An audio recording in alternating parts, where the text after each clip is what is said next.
Once upon a time, in a small, quiet village surrounded by lush green hills and tall trees, there lived a woman named Fatima.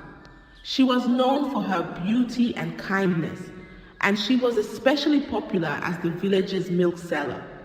Every morning, Fatima would be in her backyard, preparing milk to sell to the villagers. One sunny morning, as Fatima was making milk in her big, beautiful bowl as usual, something unexpected happened.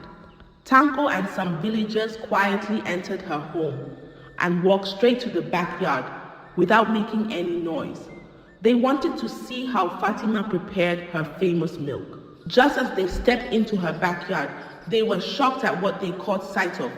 Their eyes opened wide and they gasped. They couldn't believe what they saw. Fatima was pressing milk from her breast into a big bowl. She did this every day to sell milk to the villagers. One of the villagers shouted, "Fatima, what are you doing?" They all stood there, stunned. The nunu they had loved so much was not cow milk at all. It was, in fact, Fatima's breast milk. Tanko stepped forward and said, "I told you all that Fatima's milk isn't from cows. It's from her own breast." The villagers were shocked. They didn't know what to say. Some felt very angry, disgusted, and betrayed. They couldn't believe they had been drinking Fatima's breast milk for years. They couldn't understand why Fatima would do such a thing. They all stood there, staring at her, trying to make sense of what they had just seen. The remaining villagers were furious when they learned the truth. "How could you trick us like this?" one shouted. They felt cheated and betrayed. Some of them picked up sticks and stones, ready to punish Fatima. "You lied to us," another yelled. Fatima, scared and shaking, tried to explain. "Please listen to me. I have a reason for what I did," she pleaded, holding up her hands. But the villagers were too angry to listen. They waved their sticks and raised their stones, their faces full of anger and confusion. "Why would you do this?" a woman cried. "We trusted you." Just then, someone threw a stone. It hit Fatima on the head, and she fell to the ground, bleeding. The villagers gasped, realizing what had happened. "Stop this madness," someone shouted. At that moment, the village elders arrived. They saw the chaos and quickly stepped in. "Enough!" one elder commanded, raising his hand. The crowd quieted down, still breathing heavily with anger. "Let her speak," another elder said firmly. "We need to hear her side of the story." The villagers reluctantly lowered their weapons, and the elders helped Fatima to her feet. Blood trickled down her face, and she looked at the villagers with sad eyes. The crowd murmured, uncertain and still upset, but they stepped back to give her space. Now it was time for Fatima to explain why she had done what she did. With a heavy heart, Fatima began to tell her story. She looked at the villagers, her voice trembling. "You all know me," she started. "You remember when I was happy with my husband, Dogo, and our 7 children. We were a loving family." The villagers nodded, remembering the old days. Fatima continued her story, recalling the days when life was full of joy and laughter. "Dogo and I were so happy," she said, a faint smile appearing as she remembered. "Our 7 children brought us so much joy, but then everything changed." Her face darkened with sorrow as she recounted the tragic events. "It started with our youngest son, Tariq," she said. "He fell ill, and despite everything we did, he couldn't be saved. He was so small, so full of life. Losing him broke our hearts." The villagers listened, feeling the weight of her grief. Not long after, Fatima continued, "Dogo went out to the farm. He was always strong and hardworking, but that day, a big tree fell on him. He didn't come home. I was devastated." A hush fell over the crowd as Fatima spoke. The villagers remembered the day Dogo died, a day that shook the entire community. People began to talk, she said, her voice low. They whispered that I was cursed, that I was the cause of all these tragedies. Fatima paused, her eyes welling up with tears. Then, one by one, 4 more of my children died. Each loss was like a piece of my heart being torn away. I was left with only 2 children, struggling to keep going. People avoided us, afraid that whatever was happening would spread to them. The villagers hung their heads, some ashamed of how they had treated her.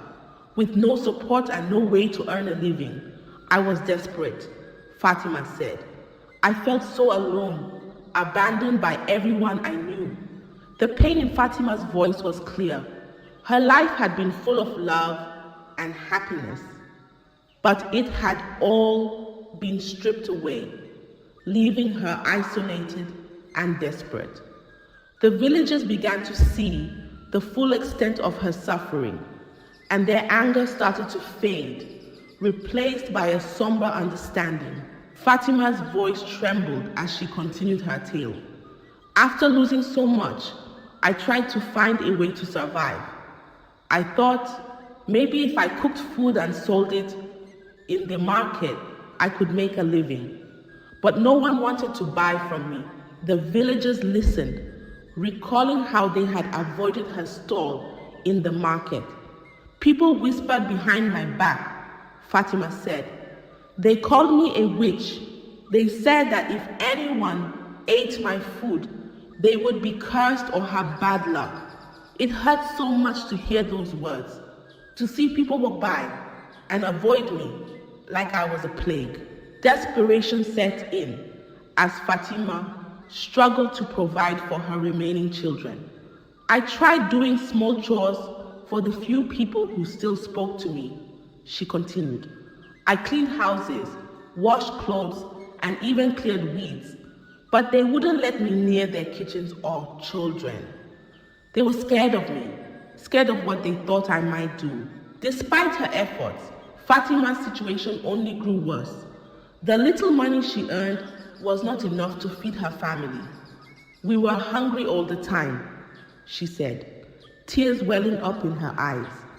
There were days when we had nothing to eat. My children looked up at me with sad, hungry eyes, and I felt so helpless. The villagers shifted uncomfortably, remembering how they had shunned her. Then my last daughter, my sweet little girl, grew weaker and weaker, Fatima whispered. We had so little food, and she was so small. One day, she just couldn't hold on anymore. She died in my arms, hungry and cold. A heavy silence fell over the crowd as Fatima spoke of her daughter's death. The villagers felt the weight of their actions, realizing how they had contributed to her suffering. They had pushed her away, believing the worst about her, and now they saw the consequences of their rejection. Fatima stood before them, a grieving mother who had lost everything. Her story was one of sorrow and desperation, and the villagers began to understand the depth of her pain. They had treated her as an outcast, and now, faced with the truth, they felt a deep sense of remorse. That was how the story of how Fatima started selling her breast milk began. After losing everything, Fatima felt utterly lost. With her children gone and the villagers' rejection still fresh, she had nowhere to turn. One day, in a moment of desperation, she decided to visit the old woman she had met before, hoping for some kind of help. Fatima traveled to the old woman's home, a small, mysterious hut on the edge of a distant village. The old woman welcomed her in, her eyes full of knowing and kindness. "What brings you here, my dear?" she asked, her voice soft yet powerful. Fatima, with tears in her eyes, told the old woman about her struggles. She spoke of her losses, the villagers' accusations, and how they shunned her. "I have nothing left," Fatima said, her voice breaking. "I can't keep living like this. I need help. Anything that can save me." The old woman listened carefully. Then she nodded slowly and said, "There is something you can do. It might sound strange, but it's a way to survive and even get back at those who wronged you." She leaned in closer and whispered, "You can sell your breast milk, but not just any milk. You'll add a special ingredient that will make it irresistible." Fatima looked confused and a bit scared. "Sell my breast milk?" she asked, unsure. "And what is this special ingredient?" The old woman smiled gently. "Yes, your own milk. As for the ingredient, it's something harmless but magical. It will make your milk taste so good that people won't be able to resist it. They will come to you, desperate for more. It's a way to survive, and maybe in a way to teach them a lesson for treating you so poorly." Fatima hesitated. The idea felt strange and wrong, but she had nothing left to lose. "I don't know if I can do this," she admitted. "What if it makes things worse?" The old woman reached out and touched Fatima's hand. "It's a harmless thing," she assured her. "You're not hurting anyone. It's just milk, but it will give you power, a way to make them see you differently. Sometimes, in desperate times, we must do things we never imagined." With a heavy heart and nowhere else to turn, Fatima agreed. She felt a mix of fear and hope, wondering if this strange plan could really work. The old woman gave her a small, mysterious package, instructing her on how to use it. As Fatima left the old woman's hut, she felt a strange determination. She had nothing to lose and everything to gain. She decided to try this last desperate plan, hoping it might change her fate and give her some control over her life again. Fatima returned to her village with a mix of hope and fear. She prepared the milk as the old woman had instructed, adding the special ingredient to make it taste unique and irresistible. She filled her containers and headed to the market, unsure of what to expect. On the first day, Fatima set up her little stand, feeling nervous. She called her product Nunu, the local word for milk. As villagers passed by, they hesitated at first, remembering the rumors about her. But the rich, inviting aroma of the Nunu caught their attention. One brave villager finally decided to try it, curious about the new product. After taking a sip, his eyes widened in surprise. "This is amazing," he exclaimed. "You have to try this, everyone." He quickly spread the word, and soon more people gathered around, eager to taste the Nunu. Fatima watched in amazement as the villagers lined up, eager to buy her milk. They sipped and smiled, praising the delicious taste. "It's so creamy and sweet," one woman said, licking her lips. "I've never tasted anything like this before," another man added, handing over his money with a satisfied grin. Day after day, the scene repeated itself. More and more villagers came to buy Fatima's Nunu. The once suspicious and wary townspeople now praised her milk. They talked about how good it was and how they couldn't wait to buy more. Even those who had shunned her began to look at her differently, their suspicions forgotten in the face of such deliciousness. Fatima felt a wave of relief and joy. For the first time in a long while, she had something to be proud of. She was earning money and, more importantly, gaining acceptance from the villagers. They no longer whispered behind her back or called her a witch. Instead, they smiled and thanked her for the Nunu, happy to see her in the market each day. With each passing day, Fatima's business grew. She was no longer the outcast but a respected member of the community, known for her wonderful milk. Her heart swelled with happiness as she counted her earnings, feeling a sense of belonging she hadn't felt in years. Fatima had finally found a way to turn her life around, and it was all thanks to the strange magical milk that everyone loved so much.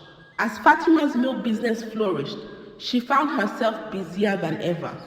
Every day, she prepared more Nunu, and every day, the villagers eagerly bought it all. The once quiet and lonely woman was now surrounded by smiling faces and warm greetings. In her joy and newfound success, Fatima forgot about the old woman who had helped her.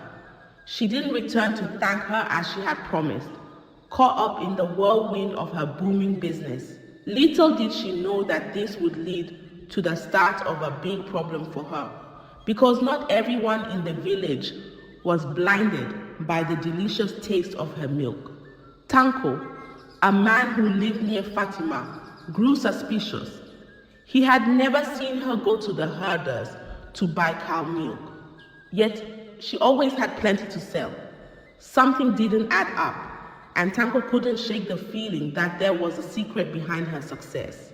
Tanko began to watch Fatima closely. He noticed that she never left her house to buy milk, yet her containers were always full. Where does she get all this milk? He wondered aloud. He tried to warn the villagers, telling them, "There's something strange about Fatima's Nunu. Have any of you ever seen her buy cow milk?" But the villagers, now addicted to the sweet, creamy taste of the Nunu, didn't want to hear it. "You're just jealous," they told Tanko. "Fatima's milk is the best thing that's happened to this village in a long time. Why would we question it?" Tanko grew frustrated. No one listened to him.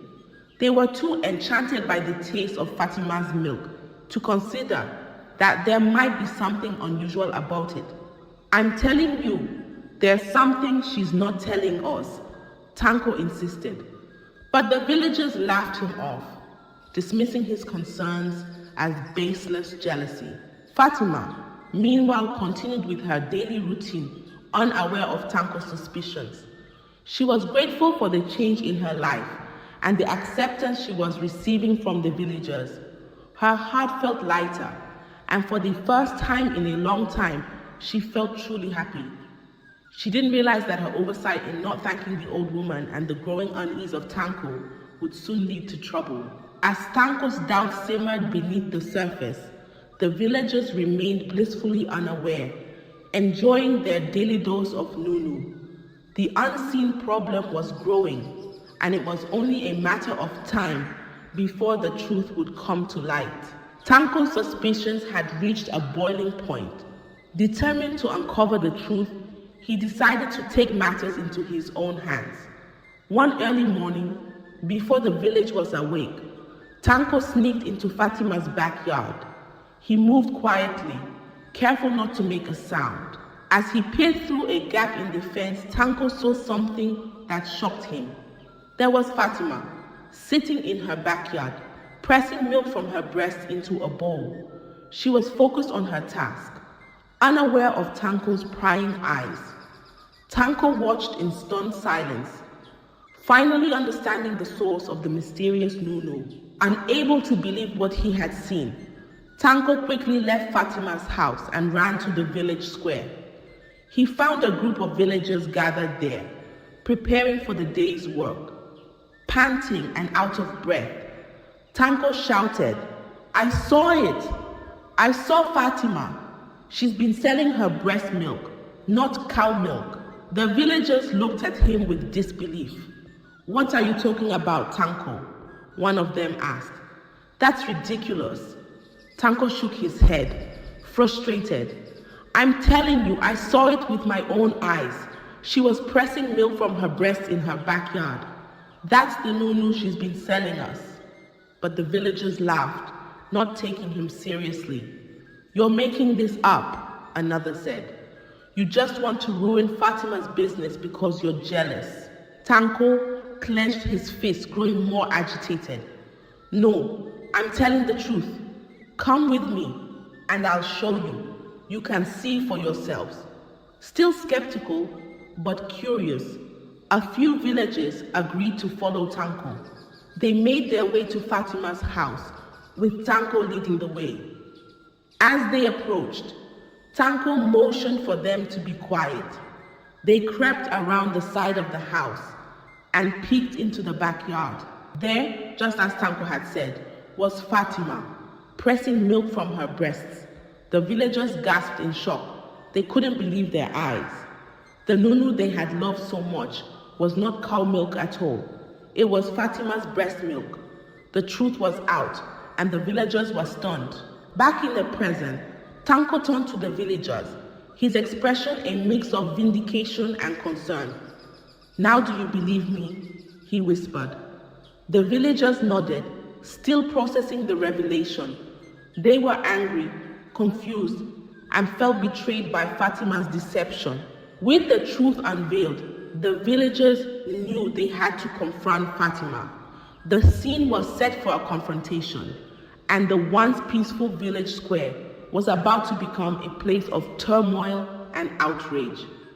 When the villagers saw this with their own eyes, they couldn't contain their shock. Gasps and murmurs filled the air. "It's true!" one villager exclaimed, covering their mouth in disbelief. "She's been selling us her own milk all this time." Fatima looked up, startled by the sudden presence of so many people. Her face paled as she realized she had been caught. She stood frozen, unable to speak, as the villagers began to shout and accuse her. "You tricked us!" one villager shouted, shaking their fist. "You let us think it was cow milk!" Another villager, visibly angry, added, "We trusted you, Fatima. How could you do this to us?" Even the village elders, who had come to see what the commotion was about, were there. They stood with the crowd, their faces stern and disappointed. The king himself, who had often enjoyed Fatima's milk, was among them. His eyes were cold as he looked at her. The villagers continued to voice their anger. "We feel betrayed," someone yelled. "You've been lying to us all along." Fatima, overwhelmed and cornered, tried to speak. "Please, forgive me," she began, her voice trembling. But the villagers were too angry to listen. They felt humiliated and deceived. The secret that had once brought her prosperity was now the cause of her downfall. The elders stepped forward, trying to calm the crowd. One of them raised his hand and spoke with authority. "Enough. We have all been deceived, and we have a right to be angry. But let us handle this matter with dignity and order." The villagers quieted down, but their anger simmered beneath the surface. They turned to the elders and the king, waiting for their judgment. Fatima stood trembling, tears in her eyes, knowing that her fate now rested in the hands of those she had once called neighbors and friends. The revelation had shaken the village to its core. The once beloved milk that had brought so much joy was now tainted with betrayal. The villagers, elders, and king all felt the sting of Fatima's deception, and the air was thick with tension as they awaited the next steps. The revelation of Fatima's secret had unleashed a wave of fury among the villagers. Their initial shock quickly turned into anger, and that anger became violent. Unable to contain their rage, they picked up stones and sticks, advancing towards Fatima. "How could you lie to us?" one shouted, throwing a stone that hit Fatima's shoulder. Another villager joined in, yelling, "We trusted you and you betrayed us." The crowd's anger grew, and they began to stone and beat her, their faces twisted with disgust and betrayal. Fatima cried out in pain and fear. "Please forgive me," she pleaded, trying to shield herself from the blows. "I only did it because you treated me so badly. You all shunned me, called me a witch. I had no other way to survive." But her words fell on deaf ears. The villagers were too consumed by their anger to listen. "We don't care about your excuses," a woman screamed, throwing another stone. "You deceived us all." As the violence continued, the elders and the king tried to intervene. "Stop this madness," one elder shouted, stepping forward. "This is not the way to handle things." But their voices were drowned out by the crowd's fury. Seeing that the situation was getting out of control, a group of men grabbed Fatima and dragged her away from the angry mob. "Take her to the edge of the village," one of them ordered. "She doesn't belong here anymore." Fatima struggled, tears streaming down her face. "Please, don't do this," she begged, her voice breaking with desperation. "I'm sorry, I had no choice." But the villagers were resolute. They dragged her to the outskirts of the village, ignoring her pleas for mercy. Once they reached the edge of the village, they threw her to the ground. "You're banished," one of them declared. "Don't ever come back." Fatima lay there, bruised and broken, her heart heavy with sorrow. She had lost everything: her home, her business, and any hope of redemption. The villagers turned their backs on her, leaving her alone and abandoned. As she lay there watching the villagers walk away, Fatima realized the gravity of her actions. She had deceived the people who were once her neighbors, and now she was paying the price. Banished and disgraced, she was left to face the harsh reality of her choices, knowing that she could never return to the life she once knew. Fatima, battered and exhausted, struggled to her feet after the villagers left her at the edge of the village. She felt a deep pain, not just from the injuries, but from the betrayal and loss. With nowhere else to go, she decided to seek out the old woman who had once offered her a strange solution. Perhaps there was something more the woman could do to help her now. With each painful step, Fatima made her way into the forest. The trees loomed tall around her, their shadows casting a gloomy atmosphere. She walked slowly, her body aching and her spirit heavy. Finally, after a long and difficult journey, she arrived at the old woman's hut. But as she approached, something felt different. The hut was quiet and empty, its door slightly ajar. Fatima called out, "Hello? Is anyone here?" But there was no answer. She pushed the door open and stepped inside, only to find the old woman's daughter sitting quietly, her face marked with sorrow. "Where is she?" Fatima asked, her voice barely a whisper. The daughter looked up, sadness in her eyes. "She passed away," she replied softly. "My mother is gone." Fatima's heart sank. The one person she thought might understand her, who might offer her some comfort or guidance, was gone. She felt utterly alone. The daughter's kind gaze met hers, but there was nothing she could do.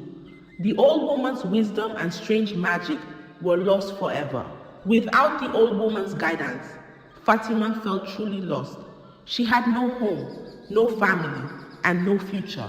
She wandered back into the forest, her steps aimless. The trees closed in around her, and soon she disappeared into the depths of the woods, never to be seen again. Back in the village, the people were left with their thoughts and regrets. The once joyous market, where Fatima's Nunu had brought so much happiness, was quiet. The villagers whispered among themselves, wondering if they had been too harsh. They questioned whether their rejection and harsh treatment of Fatima had pushed her to such desperate actions. Some felt guilty, remembering how they had shunned her and called her a witch. Others stood by their anger, feeling justified in their outrage over her deception.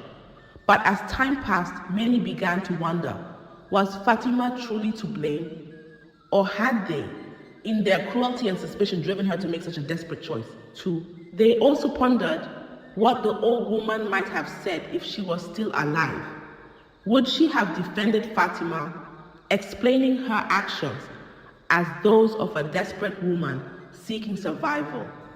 Or would she have condemned her, acknowledging that the deception, however motivated, was wrong? These questions lingered in the air, unanswered. The villagers were left to reflect on their actions and the consequences of their judgment. The tale of Fatima became a story told and retold, a cautionary tale of compassion, judgment, and the complexity of human actions. And somewhere Deep in the forest, Fatima's fate remained a mystery, a silent testament to a life marred by sorrow and misunderstanding. Now, dear viewers, who do you think was wrong? Was it Fatima or the villagers? And if the old woman was still alive, what do you think she would have said to Fatima? I hope you enjoyed the tale. If so, please like the video, share it with your family and friends, comment on it, and don't forget to subscribe to the channel and turn on the notification bell for more enchanting tales like this one. Goodbye.